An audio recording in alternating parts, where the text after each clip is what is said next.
അസ്സലാമലൈക്കും, എന്തൊക്കെ വിശേഷം? സുഖല്ലേ? അപ്പോൾ ഇന്നത്തെ വീഡിയോ ഒരു day in my life video ആണ്.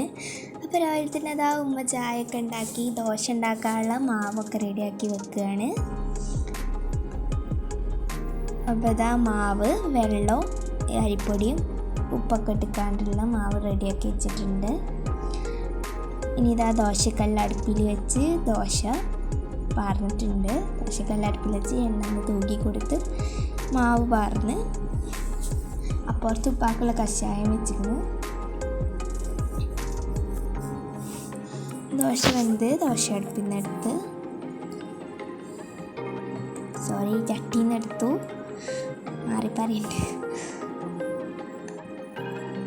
അപ്പോൾ ഇതുവരെയായിട്ട് എൻ്റെ ചാനൽ സബ്സ്ക്രൈബ് ചെയ്യാത്തവരാണെങ്കിൽ സബ്സ്ക്രൈബ് ചെയ്യുക, ലൈക്ക് ചെയ്യുക. അപ്പോൾ ഇതുവരെയായിട്ട് ചാനൽ കാണാത്തവരാണെങ്കിൽ എന്നെ സപ്പോർട്ടും ചെയ്യണം, സബ്സ്ക്രൈബ് ചെയ്യണം. സബ്സ്ക്രൈബ് ചെയ്യാൻ മറക്കരുത്.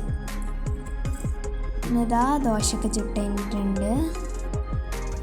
പിന്നെ ഇനി ചമ്മന്തി ഉണ്ടാക്കാനുള്ള ചട്ടി വെച്ചിട്ടുണ്ട്. ഒരു സ്പെഷ്യൽ ചമ്മന്തി കേട്ടോ. അപ്പോൾ വെളിച്ചെണ്ണ ഒഴിച്ച് ഇതുപോലെ തക്കാളി മുറിച്ചിക്കാണ്ട് ഇട്ട് വെക്കാം. ഇത് ദോശക്കായാലും ഇഡ്ലിക്കും അതേപോലെ തന്നെ മസാല ദോശയും വെള്ളപ്പൊക്കെ ഈ ഒരു ചമ്മന്തി അടിപൊളിയാണ്. അങ്ങനെ തക്കാളി ജസ്റ്റ് ഒന്ന് വേവിച്ചിട്ട് എടുക്കുക. ഞാൻ ചട്ടി തന്നെ ഉള്ളിയും വെളുത്തുള്ളിയും പുളിയും വറ്റൽമുളകും കറിവേപ്പില ഇട്ട് കണ്ടാക്കാം. പിന്നെ അതൊന്ന് കോരിയതിന് ശേഷം കടുകും ഉലുവയും ഇത്തിരിട്ട് കൊടുക്കണം കേട്ടോ. ഉലുവയും പിന്നെ ജീരകം ഇട്ട് കൊടുത്തേക്കുന്നു. എന്നിട്ട് മിക്സിയിലൊന്ന് അരച്ചെടുക്കാം. അപ്പോൾ ഞാൻ സ്കൂൾ കൊണ്ടുപോകാനുള്ള ബ്രെഡ് ഇതാക്കിയിരുന്നു. ബ്രെഡും തക്കാളി ഉള്ളിലൊക്കെ വെച്ച് കണ്ട് പിന്നെ കുറച്ച് സലാഡ് ഉണ്ടാക്കിയിട്ടുണ്ടായിരുന്നു. എനിക്ക് ഭയങ്കര ഇഷ്ടമായിട്ട് ചമ്മന്തിയും ദോശയൊക്കെ.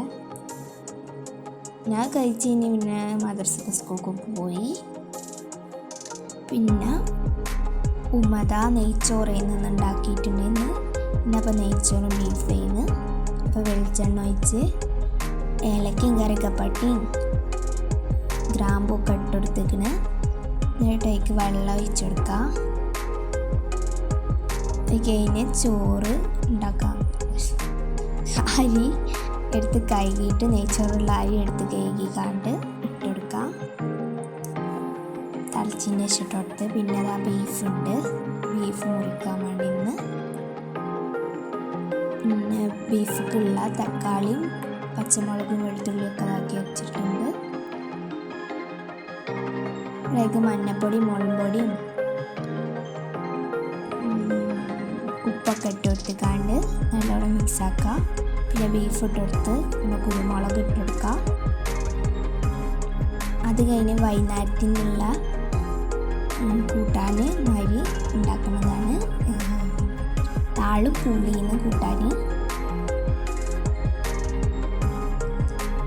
ഇപ്പം താളിട്ട് കൊടുത്തിട്ടുണ്ട് കുക്കറിൽ. കൂടെ തന്നെ പൂളി ഇട്ട് കൊടുത്തിട്ടുണ്ട്. അത് രണ്ടും വെള്ളവും ഉപ്പൊക്കെ ഇട്ടുകാണ് നല്ലോണം ഒന്ന് വേവിച്ചെടുക്കുക.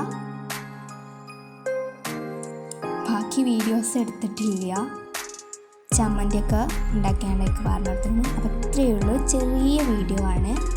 അപ്പോൾ ചാനൽ സബ്സ്ക്രൈബ് ചെയ്യാത്തവർ സബ്സ്ക്രൈബ് ചെയ്യണേ. ഇനി അടുത്തൊരു വീഡിയോ പിന്നെ കാണാം. മറക്കല്ലേ. Bye, see U.